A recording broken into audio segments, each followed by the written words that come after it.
President Trump said his phone call with Russian President Vladimir Putin yesterday brought both good news and bad news. Trump took to Truth Social and wrote in part, "It was a good conversation, but not a conversation that will lead to immediate peace." President Putin did say very strongly that he will have to respond to the recent attack on the airfields. The two also discussed Iran. Trump continued, "I stated to President Putin that Iran cannot have a nuclear weapon, and on this I believe that we were in agreement." President Putin suggested he will participate in the discussions with Iran and that he could perhaps be helpful in getting this brought to a rapid conclusion. Former UN Ambassador Nikki Haley apparently criticized Trump on X, writing, quote, "Russia has been receiving drones and ballistic missiles from Iran to use in its kidnapping of Ukraine. Iran and Russia are partners. It is ludicrous to think we would allow Putin to be a chief negotiator between the U.S. and Iran on the Iran deal in exchange for the U.S. helping Russia with Ukraine."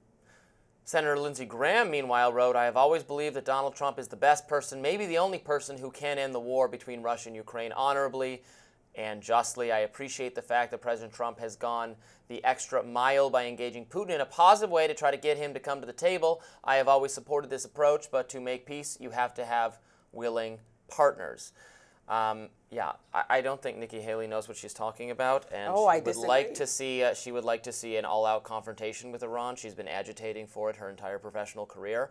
I think avoiding that larger conflagration is the number one and most paramount goal of foreign policy. So if Vladimir Putin can play a role in not having all-out war with Iran, that's a good thing to me.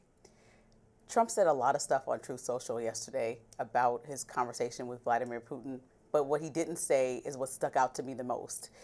I'm really trying to understand how you sit on the phone with somebody who's a dictator for 75 minutes and say, "Oh, we had good and bad news. The conversation was okay." He didn't scream at any point and say, "No, Vladimir, stop. Do not attack Ukraine." Because he's an adult. Yeah, no. Just scream, "Don't attack Ukraine." I talk We're all softly. doing that. It doesn't do anything. I said, no, it's not. It's problematic to greenlight a dictator, and that's what it looks like to the rest of the world, that we're saying, "Go ahead, we understand. You have to retaliate." No, we need to condemn retaliatory threats, especially when they're coming from Russia, because Ukraine attacked military aircraft, not civilians, and Russia's killing civilians. Ukraine is just defending themselves after an aggressor came in and tried to take over their country. And so we're supposed to be supporting Ukraine in this and saying, "Listen, this needs to stop." But by egging, Putin on and not saying anything and saying, "Oh, good and bad news came out of this," that is not the same strength and the great negotiator that everyone thought they were getting and voted for on the campaign trail, that said this would be stopped immediately and that he was the only one that can do it.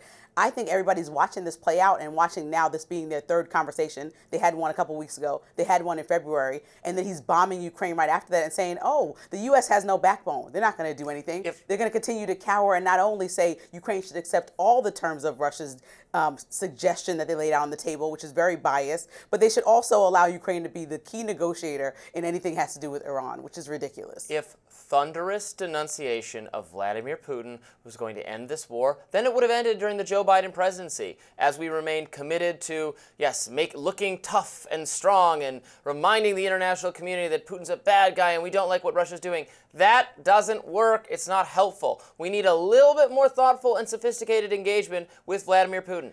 Doesn't mean he's a good guy. Oh, no worries. Go ahead. Do whatever you like. That's fine. I understand. I totally get it. That's a better response, you should just while say at the same time condemning Ukraine? We have to have it's a little bit more complicated than just good guys and bad guys. And we just yell about bad guys and we go to war with bad guys. The world is a complicated place. And there's a lot of regimes and countries that we don't like everything they do, but we ally with them sometimes because they're bigger guys we don't like, and the situation changes and it's messy, and that's the reality of global politics. My goal is to bring the conflict to an end, to stop the loss of life of both Russians and, of course, the thousands and thousands of Ukrainians who are dying. I hope there is anyone left alive in Ukraine by the time this war is over. The war will only end with a peace settlement that is maximally favorable to Russia, because Russia is slowly conquering the country, and the Biden approach of just supplying Ukraine with any weapons it needs to fight back is just resulting in the slow conquest of the country. Now, you did not hear me complain about Ukraine doing this military exercise and defending itself, because unlike some people on the right, I don't take the position that Ukraine has no position to defend itself. Of course they can defend themselves. They are entitled to defend themselves.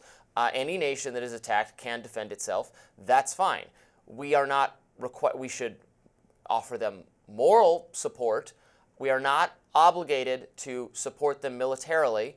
Our role should be to facilitate diplomacy, and that's what Trump is trying to do. It's a difficult thing to do because of the position Joe Biden put him in vis-a-vis the previous foreign policy. The blame game, everything is on Joe Biden. We understand, we hear you. But I think it's time to have a real conversation about where America used to be. Democrats and Republicans used to stand firm against anti-democratic aggression, which this is, that Vladimir Putin is doing to Ukraine. And there used to be a uniformity in our government that says we wouldn't allow this type of Should we say to Iran, we would just, no, at least change go to the hell, tone. we're going to blow you up if you try to develop a No, we nuclear should weapon, just and then change we the actually have to tone. do it? No, we should change the tone around Putin and stop making it an equal thing between what's going on with Ukraine and Russia, and we should talk to them very firmly and say that we are going to continue to support Ukraine until this becomes a stalemate, because nobody wants a nuclear war. So I don't also think that Russia's actually thinking about pressing the big red button, and neither do I think Trump is. And so I don't think that Russia wants to continue to stay in this war and spend all their money either. And just like I don't think Ukraine wants to continue to fight and let people die and have a much weaker